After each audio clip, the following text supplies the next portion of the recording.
Friendship to the death. Okay, baby, I think I'm gonna go now. See you next week if the weather is nice. Love you, I said. It was indeed a beautiful day. 24 degrees, sunny, light southern breeze. I packed everything from our little picnic into a basket and put it in the trunk of my car, along with the lounge chair. I felt peaceful, serene, and yes, a little sad.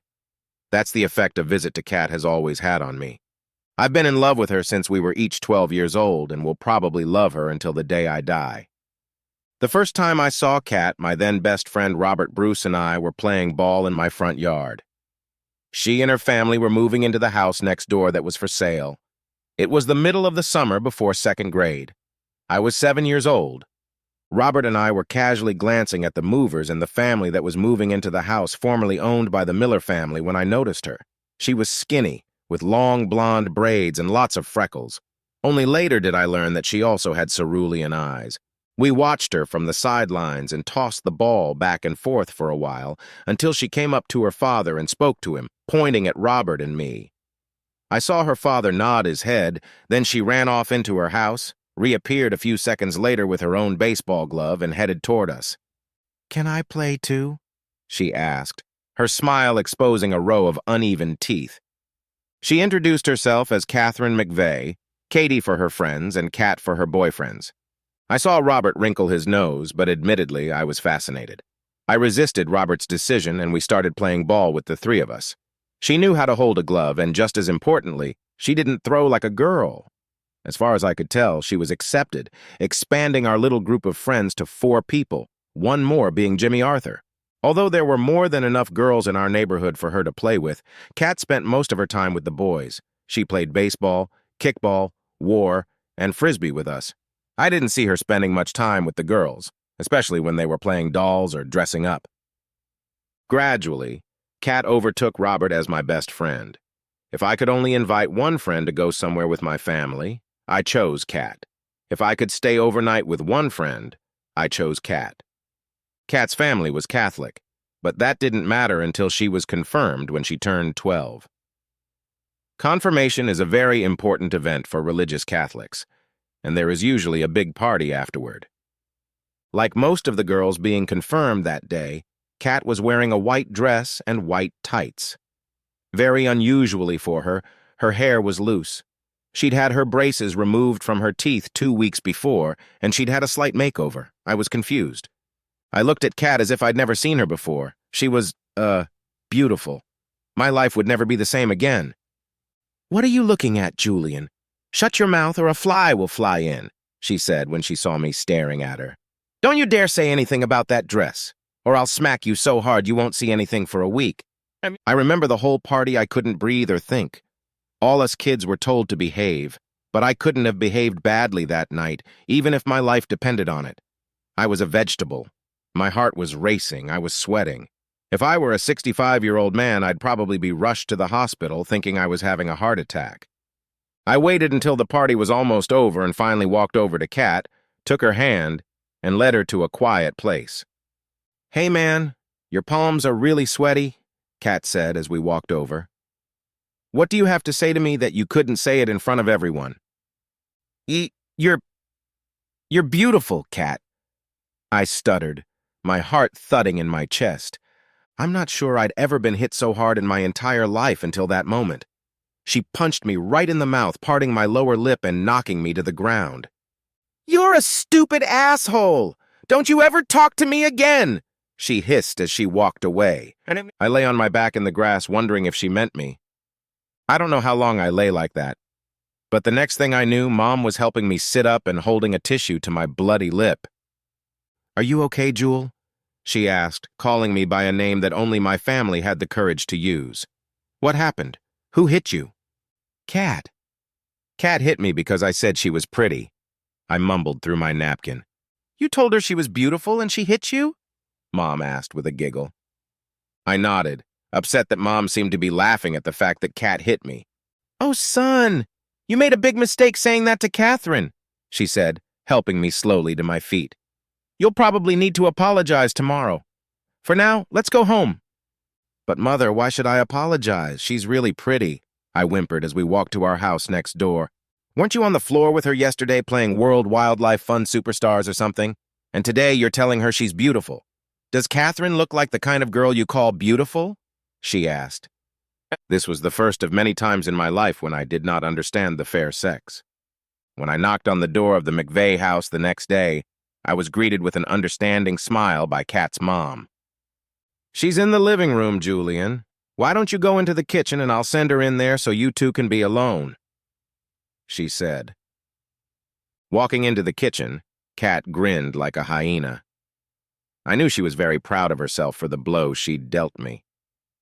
My lip had swollen and turned a purple hue. I mumbled rather than spoke. I'm sorry, Kat.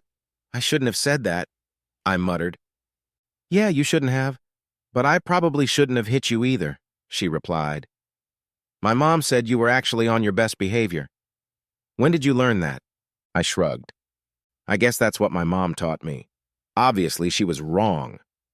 Okay, I won't tell anyone I busted your lip if you don't tell anyone you called me pretty, she said. It's a deal, I said enthusiastically, extending my hand to shake. But Kat, you really were beautiful. Thank you, I guess, she whispered. I never told Kat she was beautiful again, at least not for the next few years, but I also never looked at her the same way again. She would never again be just Kat to me. One of the guys. It didn't help that Kat's breasts were starting to grow either. Suddenly, I wasn't the only one looking at Kat like that, and I have to admit, I didn't like it one bit. I'd kind of always thought Kat was mine, and suddenly, seemingly out of nowhere, other boys would appear to talk to her and flirt with her. To her credit, she didn't look like it was affecting her in any way, which at least gave me a little comfort. She was still my Kat, at least in my mind. Junior high school is a stronghold of teenage hormones, and our school was no different. I know my hormones were often on alert, but I knew I had to be careful. There was no way I wanted Kat to hit me again. There were plenty of other attractive girls in my middle school, but I really had my eyes solely on Kat. The problem was that I seemed stuck being her friend because we had been close for so long. The other guys didn't have that problem and often approached her, and every time I got a little bit of a freeze inside. Since I've been watching Kat very closely, I've noticed that she's not quite like all the other girls. I mean, she's not the tomboy she used to be, but she doesn't look like the others either. Not that I'm complaining.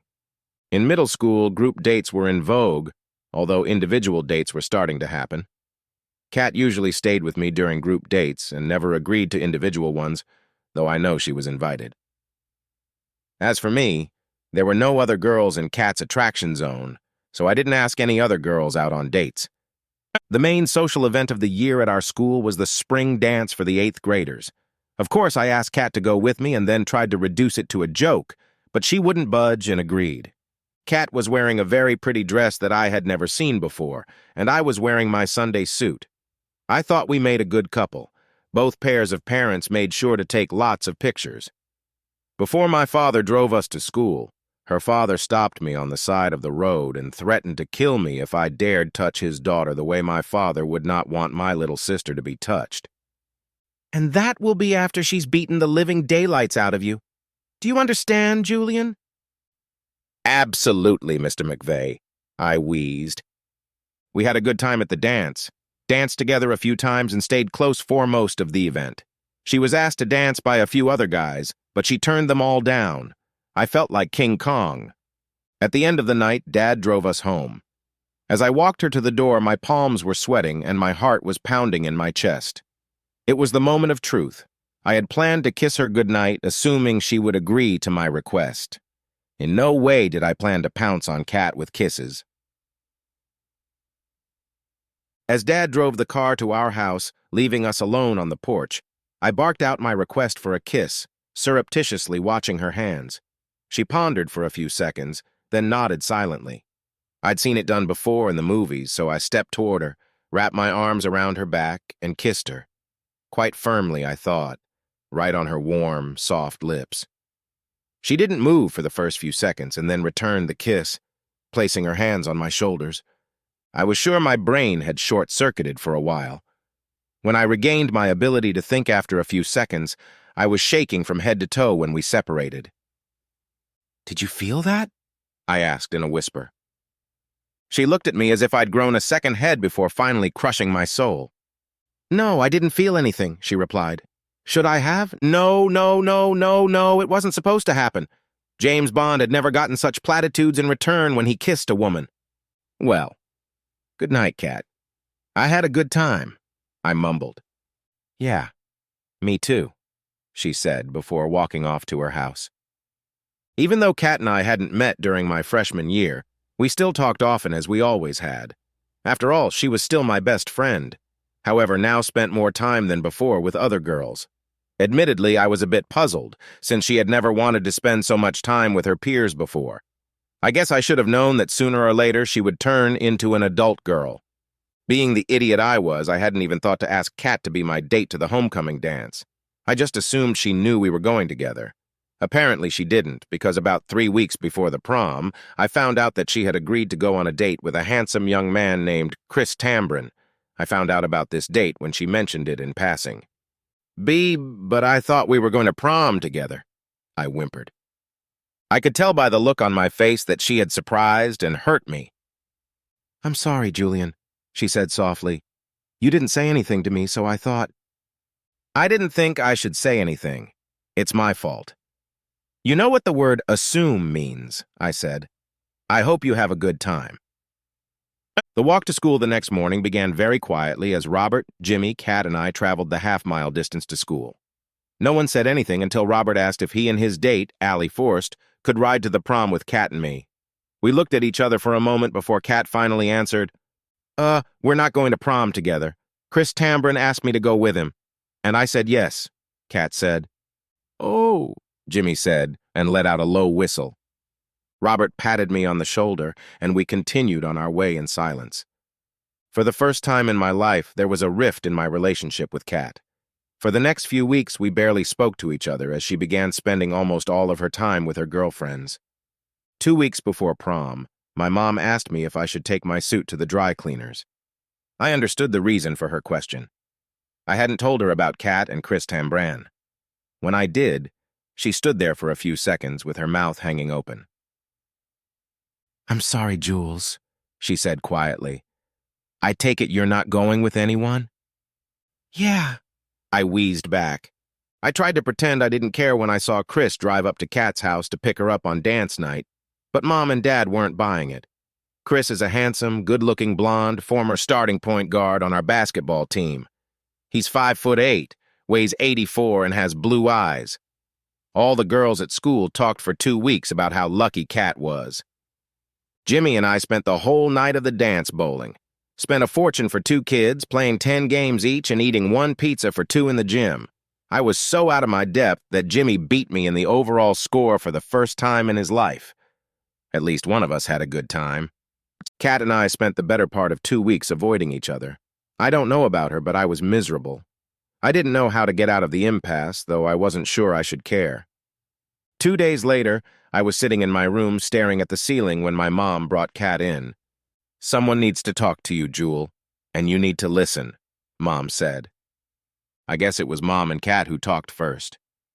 Mom had a complacent smile on her face, and Kat looked like she was ready to cry. "I'm sorry, Julian. I probably shouldn't have gone out with him without consulting you.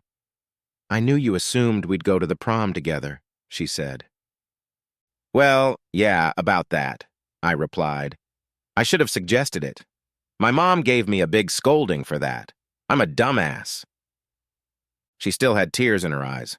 I finally realized that this was about more than just a date. "Julian, can we have a serious talk?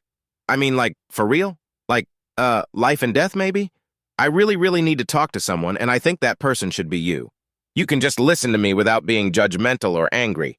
I really need you right now, Julian." "Okay, Kat, I've always been yours," I replied. "You talk, I listen. Whatever it is, we can work it out together." She hugged me tightly and cried. I gave her a few moments to let the tears out, then pulled her away from me and looked into her eyes.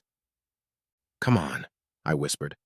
"Remember when we were kissing and you asked me if I felt it and I said I didn't?" She began. "Well, I had questions, and I was wondering, was it you or me? So I decided to try dating another guy and see if I felt it with him or not." You kissed Chris. I interrupted, but was quickly silenced when she pointed at me and made a mad grimace. Again, I didn't feel anything, but he did when he grabbed my breasts a few minutes later. I kicked him hard in the balls and he threw up. He kept his distance from me for about an hour until we left early, she explained. I started to speak again, but she stopped me with an icy stare. Okay, now comes the hard part, she continued. I was actually worried about some feelings I've had for a few girls over the last year or so. Thought I might be a lesbian. When I didn't feel anything when kissing you or Chris, the picture became clearer. And when I kissed Kendra Reedsy in the library 2 days ago, everything fell into place. Tears were streaming from her eyes, and I was sitting on the bed, speechless. Say something, you asshole, she yelled at me. I was waiting for you to let me talk, I snapped. She looked at me again and then shrugged. I decided it was my turn to talk. You made out with Kendra Reedsy? Wow, I'd like to do that myself, I said. Is that all you have to say? Really? She commented. Wait, I thought you liked me? I do like you, and you know it. So, is that kiss with Kendra? Is it just a kiss, or is there something going on between you two? I asked. She looked guilty and confused. I really don't know. But that's only half the story, Julian. You know what I mean? Yeah, I do, I said. It sounds like you've got a lot of thinking. But whatever you decide, I'm here for you. I'll always be here for you, Kat. Always. No. She sank down on the bed next to me and tried to crack my ribs while hugging me. Okay, you won't hate me? She sobbed into my shoulder. I can't, even if I try. If only you can bear to have me love you from a distance for the rest of our lives, I said. She hugged me again. I hugged her back. I was sure I was the first person she had told about her decision, though I had a hunch that she would eventually tell others as well. We never discussed it when others were around. I knew she was afraid of exposure. I know that later in her high school years she dated a few other girls, but for the most part, I was her cover. Whenever there was an important event or party going on, her date was me. I was safe, and we maintained a great friendship, so it was fine. It probably didn't hurt that I was a good kisser either, she once admitted to me. In exchange for having my back, she was my companion when I needed it, such as when my Aunt Trudy was getting married for the second time. Most of my family had seen her with me so often over the years that they automatically assumed she and I were a couple. Then came the day she turned my world upside down. On a Friday night in July, we went out as a group to celebrate Kat's 18th birthday. We visited 2 dance clubs and had a great time. Kat and I acted like good friends, though not exactly dating partners. I occasionally put my arm around her waist, touched her lightly, kissed her on the lips a couple times in a friendly way. Our group consisted of 10 people, including 2 real couples, and over the course of the evening they began to raise the degree of sexuality. Surprisingly, Kat seemed to be getting more and more aroused. It must have been past midnight before she changed my life. Take me somewhere and make love to me, Julian, she whispered in my ear. When she said her phrase, we were on the dance floor doing a slow dance. I froze. I stopped dancing and stopped breathing, standing like a statue. Are you sure, Kat? I asked, almost in a whisper. Well, I don't want you to feel obligated. She led me by the hand off the dance floor. As we passed our table, she told Becky Hansen that some of the people at the table would have to find their own way home. Really? She asked. Kat nodded silently. Both girls exchanged smirks. Then Kat led me to the car. I'm confused, Kat, I said as I got behind the wheel. I do want this, but only if you want it as much as I do. What's going on, baby? We can't talk about this right now, Julian. I'm going through something right now, and I don't want to lose that feeling. Do you trust me? She asked. Always. Of course, I replied. I didn't know where we could go, but I knew of a neighborhood in a cul-de-sac on the north side of town. We were there in 20 minutes. Back seat now, was all she said. We moved into the back seat and she immediately pressed her face against me, kissing me frantically. We spent the next few minutes exploring each other's tonsils with our tongues before pulling our faces apart. "Take off my clothes." "Strip naked, Julian," she said. It was probably too dark for her to see me blush, but I saw her eyes glaze over with lust before a look of surprise appeared on her face. "Really? I would have thought a handsome guy like you." "I was waiting for the right girl," I interrupted. "And it's me, despite what you know?" she asked. "Well, you're here," I said, smiling radiantly, and my heart thumped in my chest. "Yes, now kiss me and take your time," she said. Neither of us thought about foreplay. She was wet and hot as I very slowly slid inside. "Kiss me some more and take it slow," she whispered. We continued kissing and making love on the most beautiful night of my life. She moaned into my mouth several times. I don't know how long we made love or how long our pleasures lasted.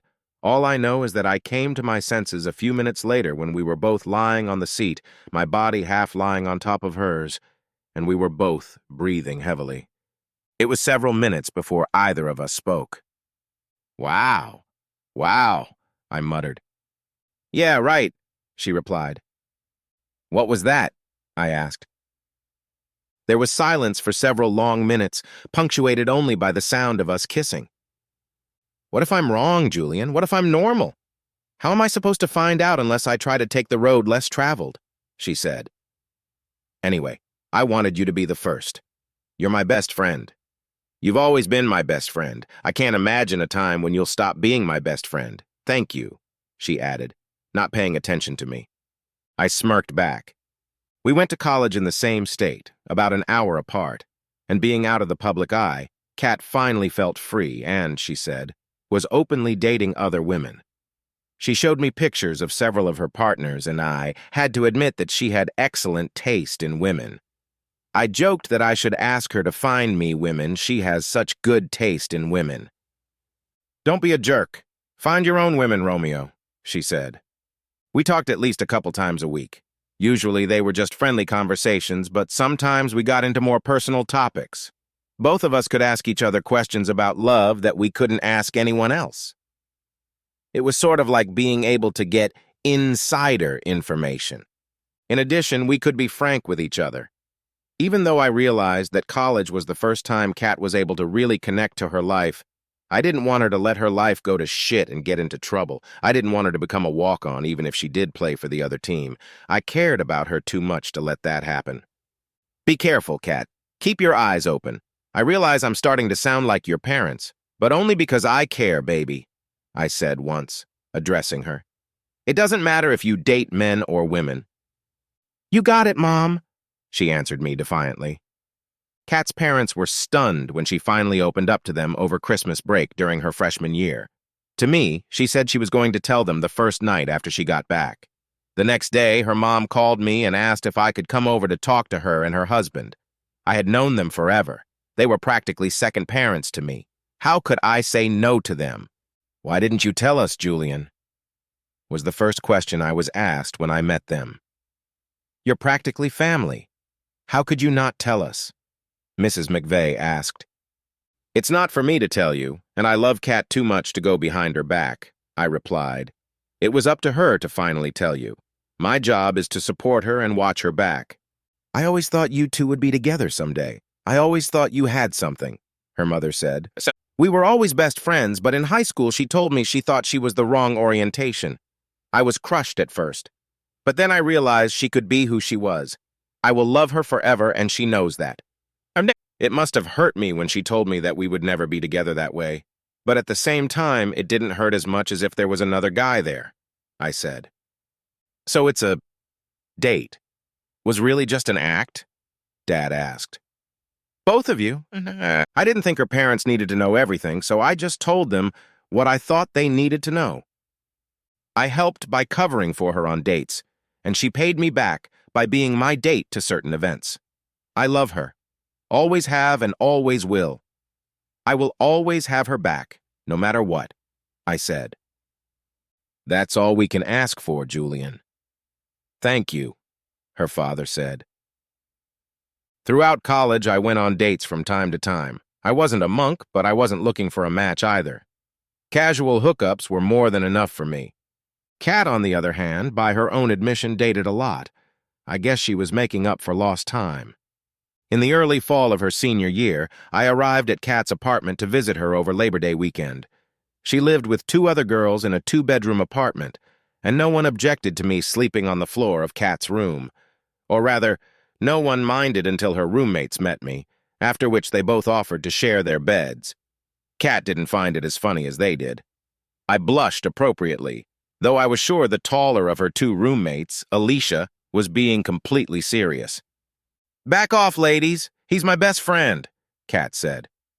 "Yeah, but you're not going to use him properly."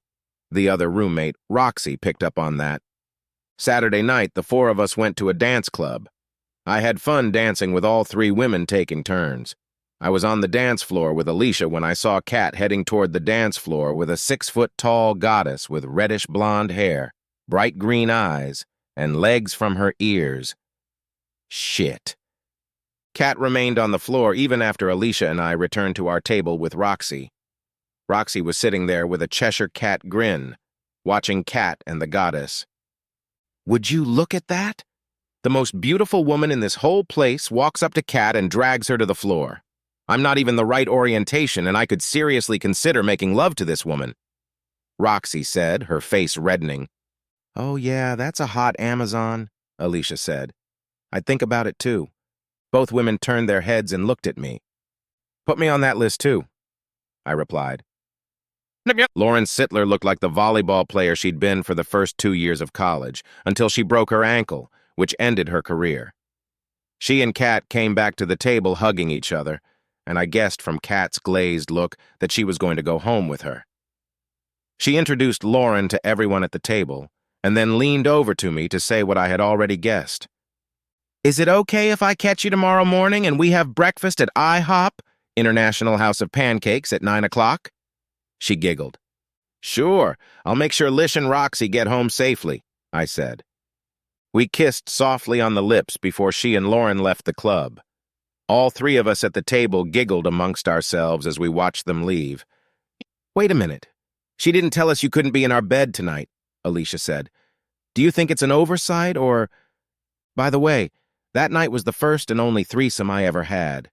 Alicia had a queen-size bed, and the 3 of us didn't settle down until about 3 in the morning. The girls let me use their shower so I could at least wash off the smell of our glorious night of debauchery and recover a bit. I kissed Alicia and Roxy goodbye, and at 8:55 I was already waiting for Kat at IHOP, sipping coffee. She walked in at 9 o'clock accompanied by Lauren. They were smiling and giggling like schoolgirls. "I hope you don't mind that I invited Lauren," Kat said shyly. "I hope Alicia and Roxy took good care of you last night." The last one was more of an affirmation than a question.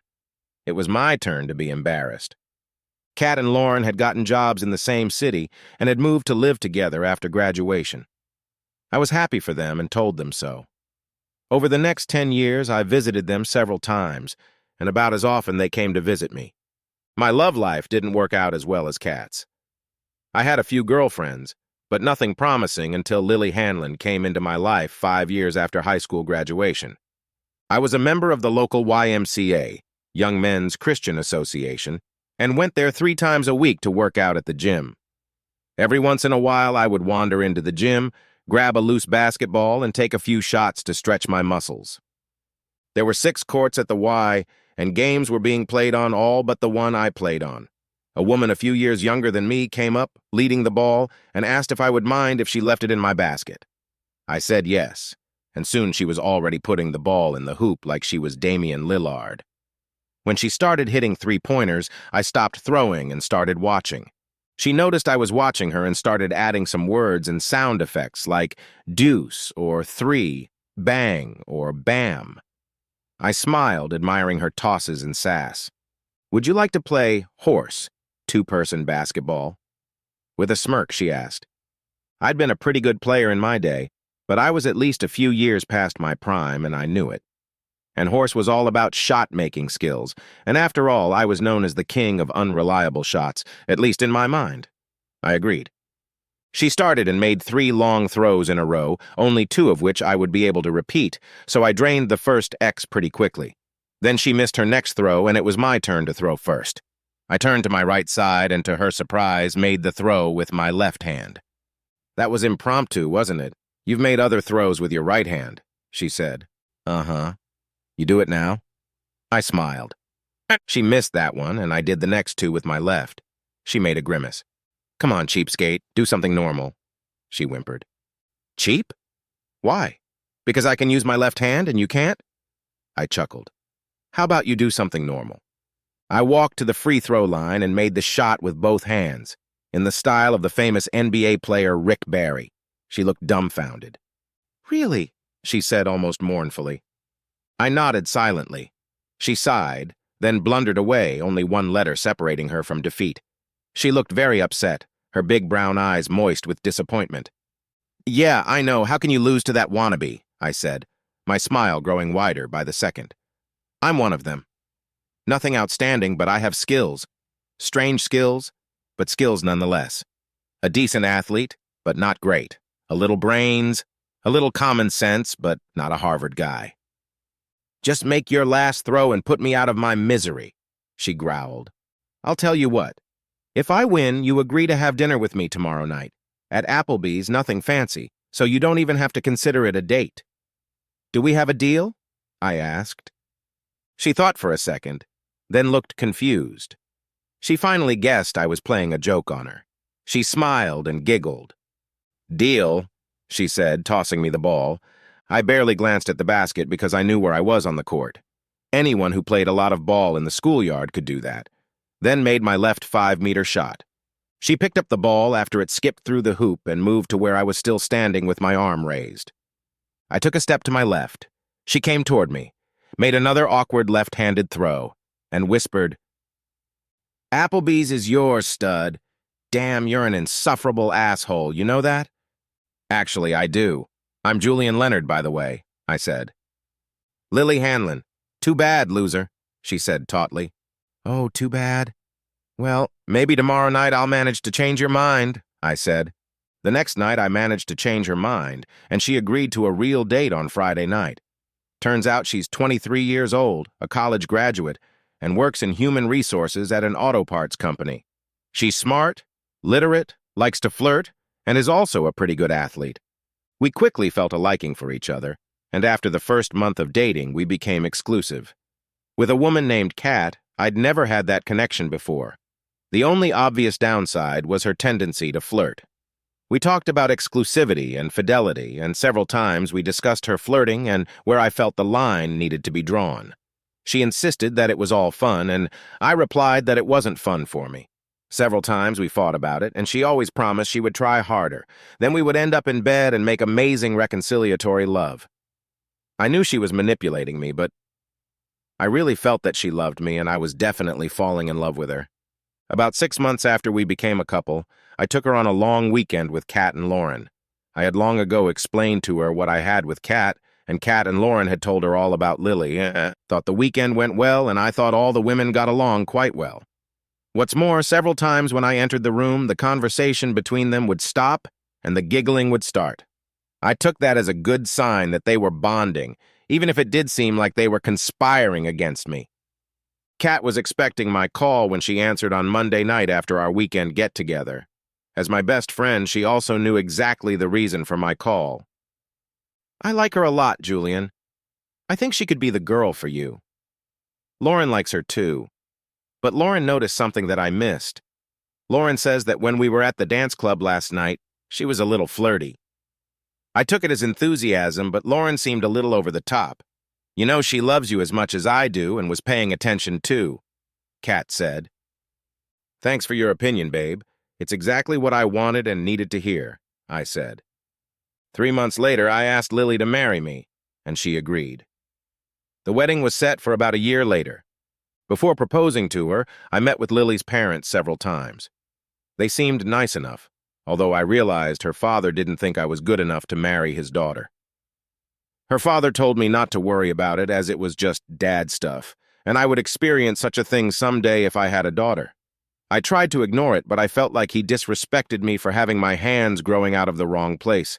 I know it sounds crazy, but Lily's father owns a pretty successful construction company, and both his son and son-in-law work for him.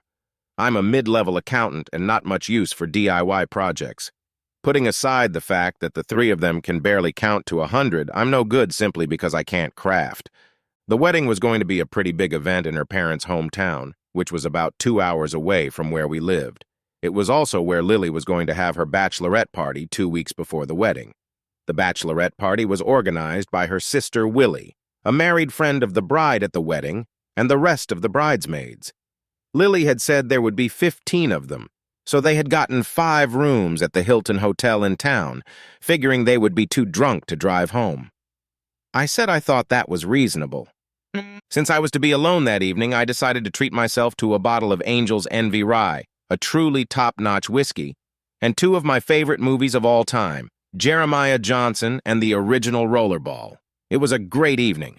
I wasn't too drunk when I passed out a little after midnight. After waking up with a slight hangover around 6 a.m., I decided to take an aspirin and go back to bed. But then a mischievous thought struck me. I figured there would be quite a few hungover women in the hotel this morning amongst Lily and the others, and it would be a bit amusing to see what the alcohol had done last night. I knew they were supposed to meet for breakfast at 9 and decided to show up too. I took a quick shower and hit the road. I actually arrived a few minutes early and was standing on the sidelines when Willie and about 8 other women dragged in for breakfast. Lily wasn't among them. I assumed she was very well stuffed. I waited a few minutes before approaching the chattering hungover bunch. "Is Lily out of it that she didn't even come out to breakfast with you this morning?" I asked with a wide grin. 9 heads turned quickly in my direction, and I found that I was the only one smiling. God, please no. "What room is she in? I know you girls are supposed to have rooms 201 through 205. Damn it, which one is she in?" I shouted. One of the women started to rise, as did my blood pressure. "Freeze! None of you move!" I shouted. The woman sat back down. They started talking incoherently among themselves. I walked to the elevator and went up to the 2nd floor. It didn't take good hearing to realize what was going on in room 205. I turned around and walked out of the hotel, tears of anger and frustration flowing from my eyes. For most of the 2-hour drive home, I contemplated turning around and killing myself. I had absolutely not seen this coming. I didn't know who it was or why. I just knew the wedding was off. I guess I was lucky I found out sooner rather than later. When I got home, the first thing I did was call Kat, who was supposed to be my female best man, and Lauren, and told them my sad story. Then I called my parents. God bless my mom. She volunteered to call 28 guests from our side of the family and let them know that the wedding was off. Since Kat already knew everything, I only had to call Robert and Jimmy, my 2 best men. Besides feeling bad about what had happened, I was stunned that I still hadn't heard from Lily in the middle of the day. I decided that since I wasn't the one who cheated, I didn't need to call. On Sunday around noon, Lily showed up at my door with a very remorseful look on her face, looking like she was about to cry when I opened the door and let her in. "I'm so sorry in ways I'll never be able to put into words," she said, sitting down on my couch. "I got carried away with the party and lost my head," she said. "Is that what you call losing your head?" I asked. "And how many times have you lost your head?" She blushed deeply and lowered her eyes, then gradually raised them to me. "Only once the night before, and then again in the morning," she whispered. "Okay, now the hard question. Why did you lose your head? Am I not enough for you?" I asked. "Like I said, I just lost my head. Drank too much, and I lost my head. He was handsome. Just—" "Don't go on or I'll beat the shit out of you," I interrupted. "I've never hit a girl before, but this makes me want to do it for the first time. And who is this asshole anyway? He's just some guy. He didn't mean anything to me," she said. "Yeah? Well, he meant a lot to me. In fact, he meant the end of us," I stated. "No, we can't do that. Everything is ready for the wedding. My parents have already paid a fortune," she said. "Not my problem. I'm not the one who slept with someone who isn't my fiancé," I stated. "Oh, come on. We're not even married yet," she whined. "Exactly. And we won't be," I said. You know my father's going to kill you, don't you? She asked. Not when he finds out you spread your legs. If anything, I think he owes me an apology, I said. Eh, she mumbled. That's what I thought, I snorted. I hadn't heard from Lily's father, so I assumed she was telling the truth about what had happened. The weekend I was supposed to get married, Kat and Lauren were staying at my place. They just showed up unannounced on Friday night right after I got home from work. We already had the weekend booked, and we didn't want you to sit here alone and drown your sorrows alone. Now you can drown them with us, but you're buying, Kat said as they showed up at my apartment door. We didn't drink ourselves into oblivion that night, but I know that both of those women got me drunk enough that I slept well that night. In fact, I slept so well that I didn't wake up until 9:30 the next morning. Lauren was sitting at the table drinking coffee and reading the paper when I staggered into the kitchen wearing only gym shorts and a t-shirt. The bathroom and guest bedroom doors were open, but Kat was neither seen nor heard. Hey, where's the onion woe this morning? She's not usually up early on Saturday, I said. Lauren nodded, but I noticed a smirk playing on her lips. She has a case, Lauren said quietly, not looking me in the eye. Spit it out, giraffe woman. I can see in your eyes that you want to tell me something, I said, making toast for my coffee. She needs to return something to your ex-fiancé, Lauren said, and her smirk turned into a full-fledged smile. I wouldn't like that, would I? I asked quietly. You know her as well as I do, and what do you think? I shuddered. I showered and cleaned myself up. When an hour later, Kat smugly walked into my apartment with a box of Dunkin' Donuts. I just needed something special for the morning, she said. I smiled incredulously. She shrugged. He knows everything. He guessed it himself. I didn't say anything, honestly, Lauren said and smiled guiltily. Okay, tell me already. You really want to? I grinned. I called your ex and told her I needed to return something, she began. We met at the park near the donut shop. When she walked over, I opened my arms for a hug. I don't think she saw my right fist until it hit her left eye. She went down like a sack of bricks. I'll be upset if that bruise goes away before 2 weeks. She strutted around the kitchen with her fist in the air like a boxing champion. Lauren and I laughed heartily. Damn, didn't that dumbass remember what I told her about your character? And your right arm? I asked. I hadn't gone on a date in almost a year. It just wasn't that important to me. I think my loneliness was affecting Kat and Lauren more than it was affecting me. After about 6 months, they tried to set me up with one of their single friends when I went to visit them. They weren't tactful about it, but at least the women they tried to set me up with were sexy. I ended up in bed with a couple of them, but most of the women were one-on-one and that was it. I'm just not ready, girls. Give it up, please, I said to a couple after one of the dates. But I have to say, you both find some damn beautiful women for me. Lauren's ability to find good-looking women worked against Kat after 5 years.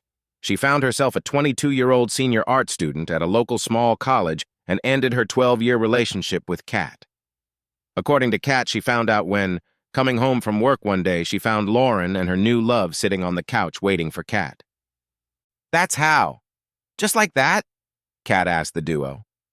Apparently, Lauren's new favorite was very excitable, and at one point in the discussion, she jumped up from the couch and quickly walked over to Kat. Lauren couldn't stop her in time, and 2 punches later, the girl's nose was broken, her lips smashed, and she was lying on the floor. Did you have to hit her, Kat? Lauren screamed. I don't know, but I wanted to, Kat replied. You could have warned her, you idiot.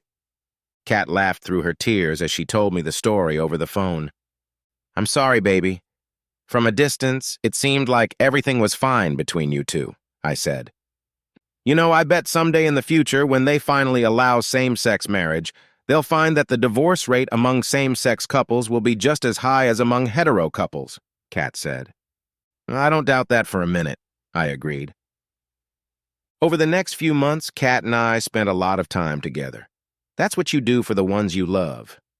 I knew she would never reciprocate my feelings for her, but in my mind, she would always be something more than a best friend, something between family and... We were sitting in a nice restaurant finishing up a delicious dinner. Without thinking, I reached for her left hand that was resting on the table. I took her hand, held it briefly, then stroked the back of it, putting it back. "I'm sorry, Julian, that I'm not as good a friend to you as you are to me," she said quietly.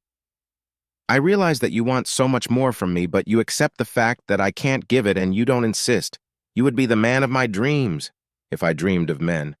I blushed and lowered my eyes. "Not to say completely disinterested," I replied. "You know there will always be a part of me that hopes—" "Oh, shit.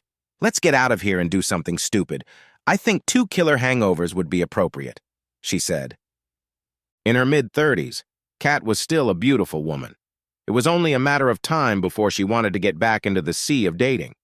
Even though Kat and I had only been seeing each other once a month, in my opinion, she suddenly looked something different, a little more tired, maybe a few wrinkles on her face, and I could swear she'd lost about 4.5 pounds in weight, and not to say she needed it.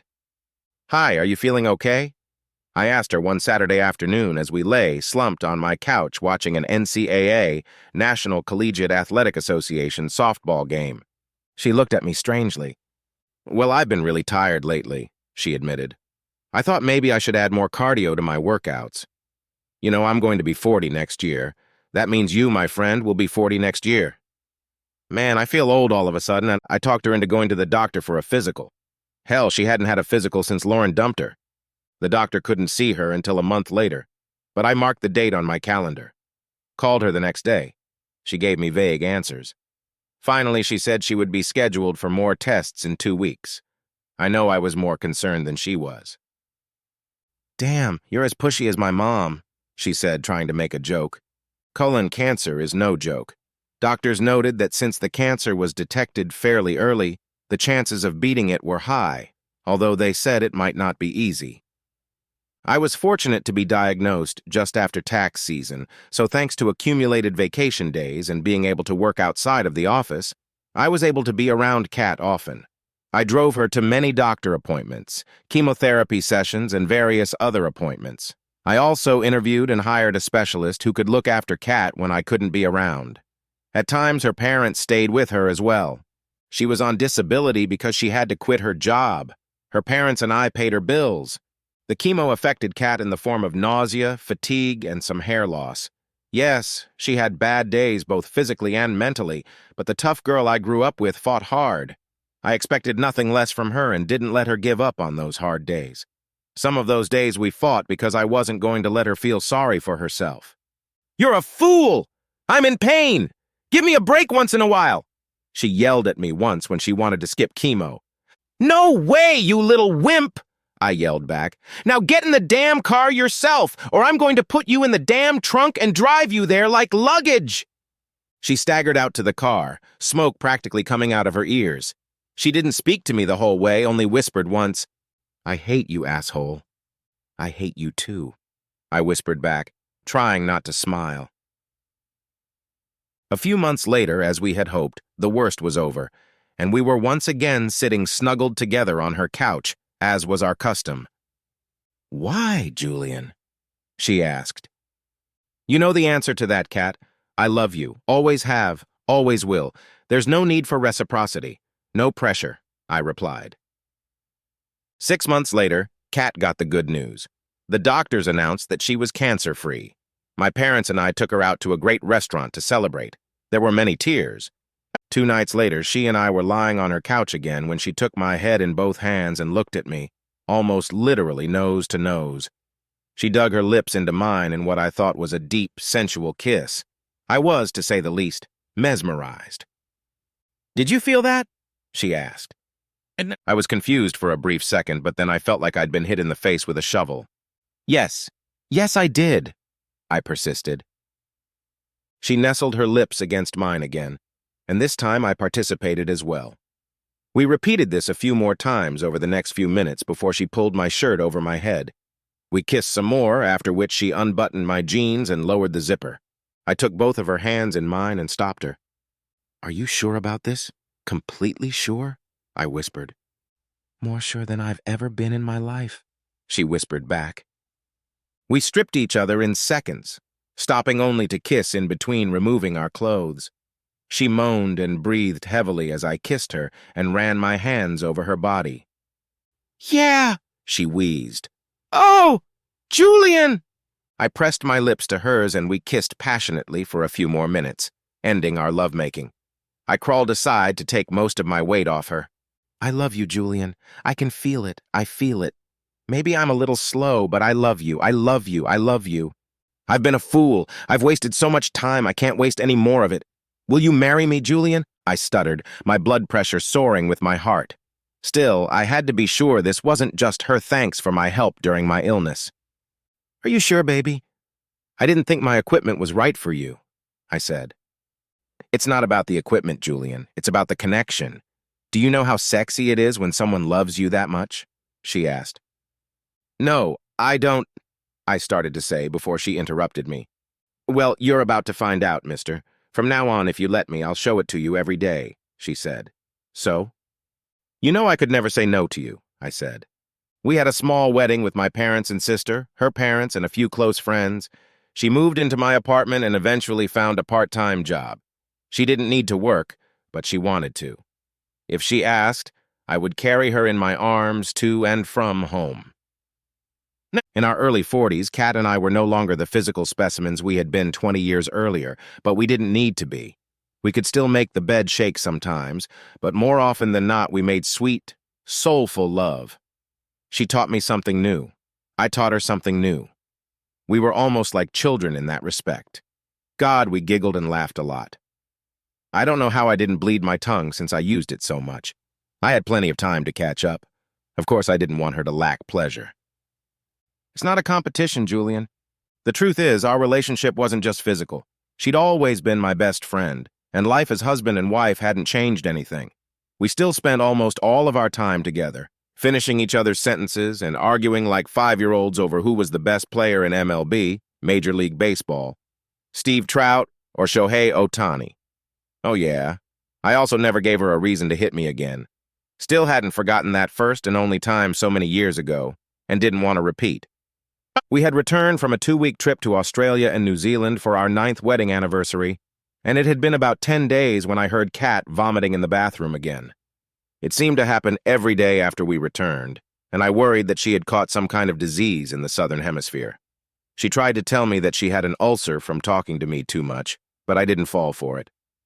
2 weeks later, she did go to the doctor, and after some tests and x-rays, the doctor said that the x-rays showed a small mass in her stomach. Given that she had a history of colon cancer, the doctor scheduled her for surgery to investigate. She was to have the mass removed and a biopsy taken. She and her doctor didn't seem too concerned. I, on the other hand, was terrified. Dr. Magnus Rostowski looked more like an Olympic weightlifter than a world-class oncologist. He was only 5'8", but his physique was like a fire hydrant on steroids. He'd shown no emotion the few times I'd brought Kat to him, but that wasn't the case when he came out to me in the waiting room after the biopsy. A doctor with tears in his eyes is not a good sign. "We didn't do the biopsy. They found cancer everywhere after the autopsy. I'm sorry, Mr. Leonard," Dr. Rostowski said. Kat was officially diagnosed with stomach cancer. Dr. Rostowski gave her 6 to 9 months to live. Chemotherapy was impossible because the cancer was too advanced, the doctor told us. Under normal circumstances, I was a calm person and Kat was testy, but these circumstances were unusual. I was angry. Hell, I was mad as hell. Kat, on the other hand, was unusually calm and resigned to her fate. "How can you be so damn calm?" I shouted. "It's not fair." "No, it wouldn't be fair if I didn't finally see what a wonderful man you are and marry you. We've had 9 wonderful years, haven't we?" she replied. "You know, sometimes you really piss me off," I said. "I should know," she chuckled. "Cancer is no respecter of anything, much less a life expectancy estimate from a top oncologist. Kat didn't live past 9 months, not even close to 6. She barely made it to 9 weeks. The greedy part of me wanted more, much more, but the loving part of me couldn't watch her suffer a single day longer. Soon after the surgery, severe pain set in, and she spent most of the next few weeks in a drug-induced stupor. "I'm sorry, baby. You waited so long for me, and now I'm leaving early," she said through tears on her last night. "I need a favor, Kat. One favor. Wait for me, and save me a place beside you. Promise, Kat, I said. I promised, Julian. Give me a hug, baby. Give me a hug, please. She had lost weight and barely had room in the middle of the bed. I moved to the side of the bed where there were no wires or bottles and gently moved over to her, gently enclosing her in a hug. I kissed her gently on the lips and held her like that until she collapsed. She was 51 years old. About 30 minutes from our house in a rural area, there is a small cemetery. It sits on a small flat area that overlooks a beautiful cornfield. An oak tree grows on the side of it, giving shade to Kat's grave in the early afternoon, while the field below is flooded with bright sunlight. Kat and I found this cemetery one sunny Sunday afternoon while driving through the countryside a few years after we were married. We wandered around it for a long time, looking at the various graves, some of which dated back to the mid-1800s. We were in the shade of the trees when she pointed to the sun-drenched cornfield below. "It's beautiful, Julian. We should vacation here someday," she said. I promised her we would at the end.